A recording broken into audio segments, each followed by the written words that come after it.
ये कहानी है एक सुनसान हवेली की। मुंबई से दूर महाराष्ट्र के एक घने जंगल में छोटा सा गांव कल्याणपुर था। गांव के लोग सदियों से एक सुनसान हवेली से डरा करते थे।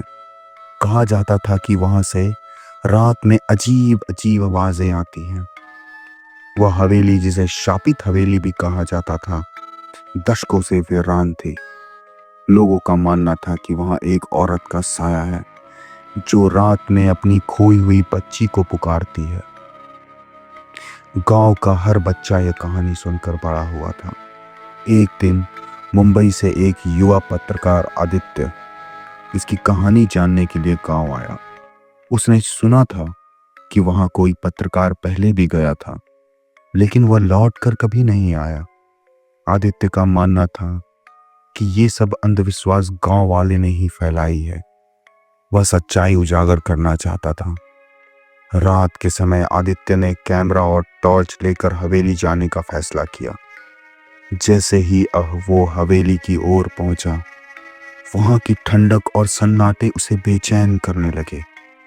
हवेली के दरवाजे पुराने और टूटे हुए थे, लेकिन किसी अजीब ताकत की वजह से वो अपने आप खुल रहे थे। अंदर घुसते ही वो दरवाजे पर अजीब अजीब निशान देखा, जैसे किसी ने दीवारों को अपनी नाखूनों से खरोच मारी हो। अचानक हवेली के अंदर अंधेरा और घना हो गया। उसकी टॉर्च झपकने लगी। तभी एक धीमी लेकिन खौफनाक हंसी की आवाज आई। आदित्य ने आवाज का पीछा किया और सीढ़ी के ऊपर चढ़ गया। वहां एक पुराना कमरा था जिसका दरवाजा आधा खुला था।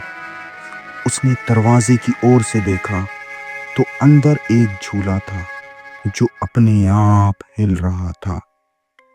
दीवार पर एक बच्चे की तस्वीर लटकी हुई थी, जिस पर लाल रंग से लिखा था, वापस लौट जाओ। आदित्य ने जैसे ही तस्वीर को छुआ, उसे अचानक से किसी ने पीछे से जोर से धक्का दिया। वो वहीं गिर पड़ा और उसकी टॉर्च नीचे गिरकर बंद हो गई। जब उसने उठकर इधर उधर देखा तो कमरे की कोने में एक औरत खड़ी थी। उसकी आंखें काली और चेहरा जलने के निशान से भरा था। वह औरत धीरे धीरे आदित्य की ओर बढ़ने लगी। आदित्य डर के मारे दरवाजे की ओर भागा, लेकिन दरवाजा अपने आप बंद हो गया। औरत ने गुस्से में कहा, तुमने मेरी नींद क्यों तोड़ी? आदित्य ने अपने बैग से कैमरा निकाला और रिकॉर्डिंग चालू कर दी। तभी वो औरत हवा में गायब हो गई, लेकिन उसकी हंसी पूरे हवेली में गूंज रही थी। अचानक कैमरे की स्क्रीन पर खून के अक्षर से लिखा आया, अब तुम भी यहीं रहोगे? अगले दिन गांव वाले उस हवेली के पास गए और वहां देखा कि आदित्य का बैग और कैमरा हवेली के बाहर पड़ा है। कैमरे में जो रिकॉर्डिंग थी वो इतनी खौफनाक थी कि जिसने भी देखी वह पागल हो गया। आदित्य ने